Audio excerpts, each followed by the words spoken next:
Hi everyone, Bob Pusateri here, and I'm very happy to be presenting at this year's PASS Data Community Summit 2021, coming to you November 8th through 12th. The session I'll be delivering is called Recovering with Minimal Impact, Advanced Database Restore Methods. And we're going to be talking about the more advanced methods for restoring a database, right?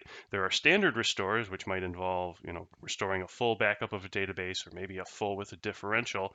And those are effective, but they might not work in all situations, especially if you have a restore scenario that's a bit more demanding.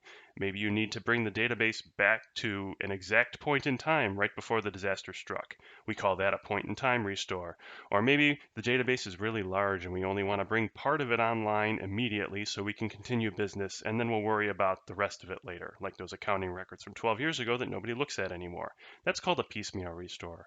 Or perhaps there's a very small amount of the database that has corruption, like a handful of pages. And while this is a bigger problem we'll need to address later, in the meantime, we need to get things back and running now. You can accomplish that with a page restore. So in this session, we're going to give you a solid understanding of all these methods, talk about when they're appropriate, and what you need to do with your backup scenarios to make sure that these restores are always available. Finally, we'll do demonstrations of all these restore scenarios so you can see how they work for yourself.